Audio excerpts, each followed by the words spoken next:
Well, ladies and gentlemen, it appears that the Chris Tyson situation is going to be getting worse as there is another accuser, another allegation that has come forward.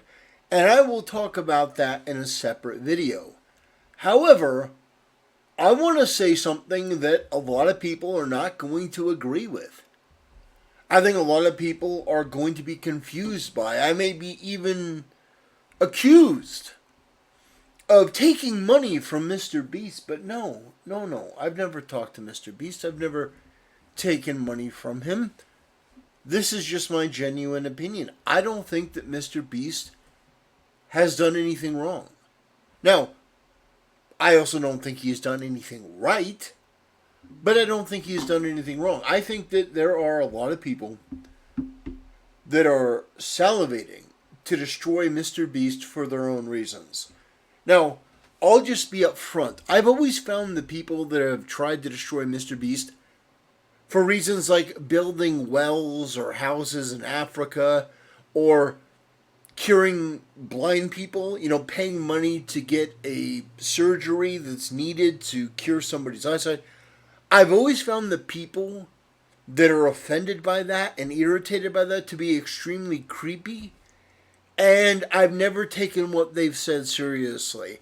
And that has been the majority of the criticism around Mr. Beast. Now, you can not like him. I don't watch his content. I'm not really part of that group. I'm not young enough to be part of the Mr. Beast brand. I admire his work ethic.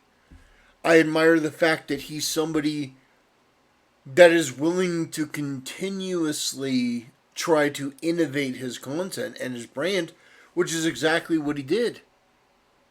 I mean, if you look at where he started to where he is, it's night and day difference. Now, I have my criticisms. Oh, absolutely I do. I have my criticisms. I don't think he should have stood by Ava Chris Tyson. I don't think that should have been a thing at all, but that's his choice. It's his business. He can run it how he wants. So this is an internal email that was quote-unquote leaked. And I want to go over this real quick because I think it's actually very interesting. It says, Company Confidential, do not distribute. Dear Team Beast, I wanted to update all of you on the recent concerns that have been raised online and in the press. As I mentioned in my tweet a couple of weeks ago, we've hired Quinn Emanuel, a top-tier law firm, to do a full investigation of the Chris Tyson allegations. We also asked them to expand the scope to include a full assessment of our internal culture and to investigate allegations of inappropriate behavior by people in the company. While the process is not complete, I have enough preliminary information at this point that I will be announcing several changes today. As your leader, I take responsibility, and I am committed to continue to improve and evolve my leadership style. While I have been mostly focused on creating content, launching Feastables, building our community, and leading our philanthropic efforts, I recognize that I also need to create a culture that makes all our employees feel safe and allows them to do their best work. Okay. Allows them to feel safe. Okay. Therefore, along with Jeff Hausenbold, our new president and COO, we will be hiring a new Chief Humanity Resources Officer, Chief Financial Officer, and General Counsel, along with other roles to add capacity and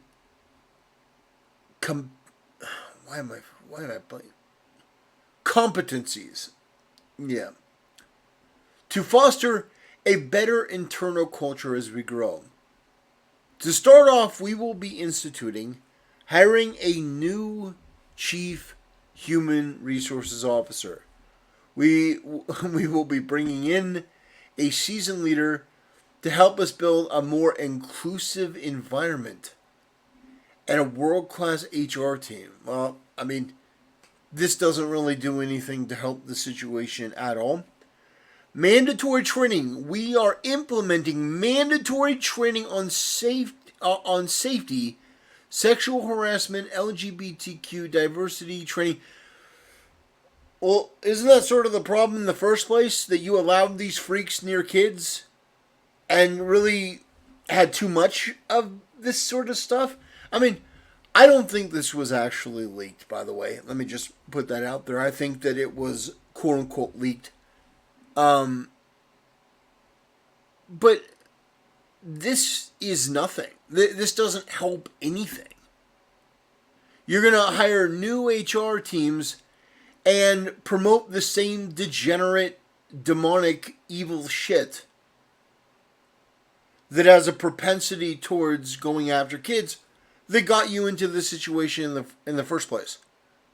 At this point, if you are using the word diversity or LGBTQ or sensitivity training or any of that in your statement about how to solve the problem, you have failed spectacularly, and you've allowed people that are within the world of PR to basically fill your head with, oh, well, we're going to seem like the good guys. No, you're not. You're absolutely not. This is disastrous so far. But let's keep going. Listening sessions. So understand, the problem with this is that you hired somebody who was trans. Well, before they were trans, they were still a degenerate. They were still part of this, freak, mentally ill mindset mentality. You hired them. You allowed them to thrive and flourish. But you're writing this to your employees like, oh, well, we're going to give you listening sessions now. We're going to give you listening sessions. It's like, dude, this is not it. This is not the solution that you should be going for. Like, none of these, like, oh, we're going to be instituting these. None of these are any good. We are establishing an anonymous reporting mechanism. Why anonymous? Why not have somebody come forward and say, okay, well, this person's doing this? Anonymous, by the way, anonymous accusations do not help. That is not a good thing. External review. We have engaged an independent firm to conduct a thorough review of our policies and practices and implement changes. None of this stuff is going to solve the problem, and it's just fluff, it's PR, it's damage control, and it's empty platitudinal nonsense. However, I disagree with this. I don't like this. It still doesn't mean that Mr. Beast has done anything wrong. This is par for the course. This is what you would expect from somebody in damage control mode. You would see this from any number of companies. You would see this sort of response from any number of companies. I wouldn't advise it. I think that mentioning LGBTQ while one of your,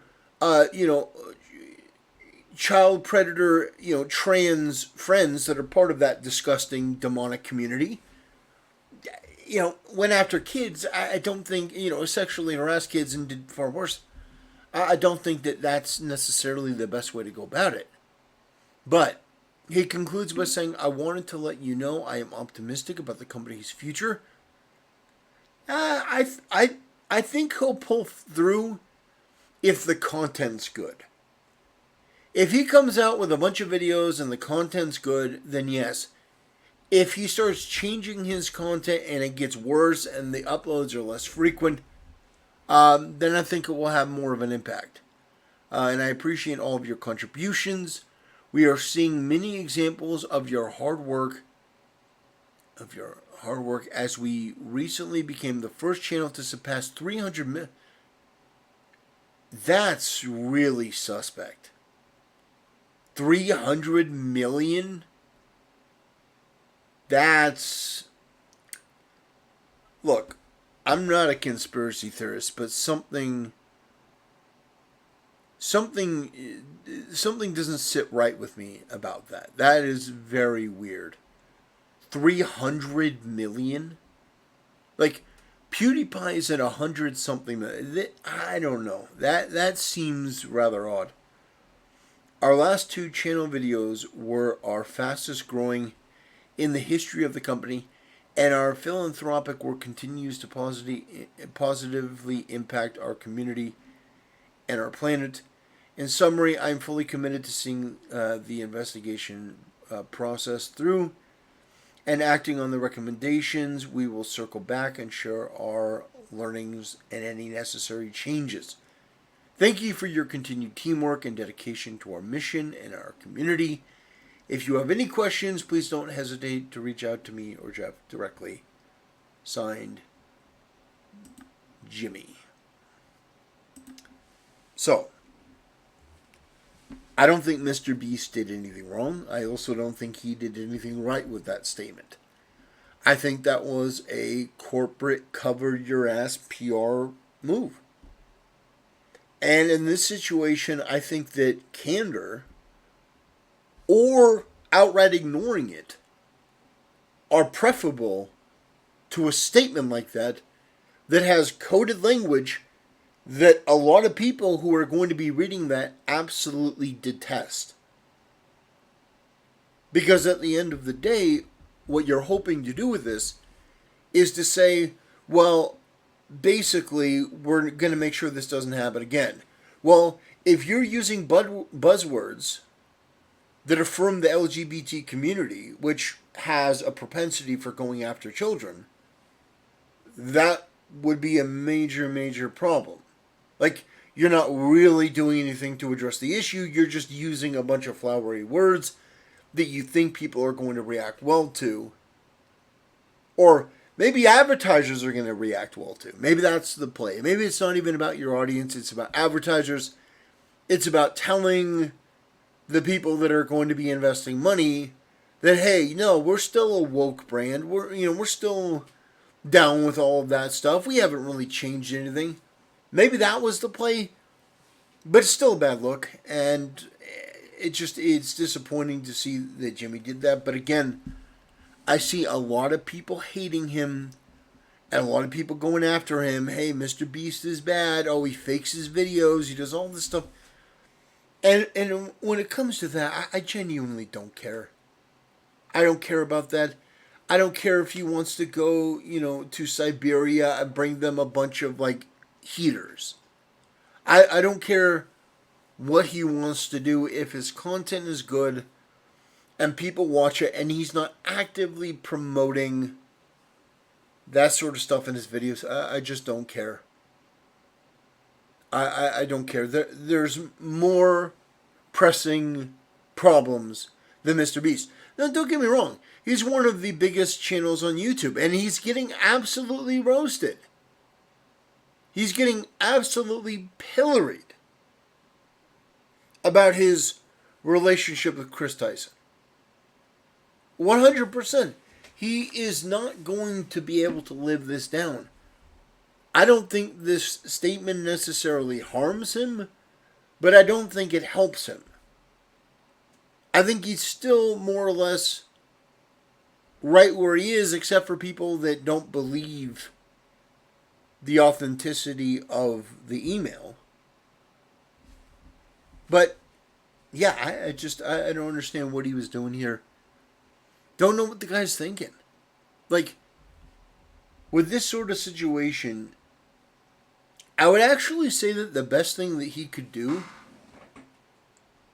would probably be to ignore it and just keep uploading videos.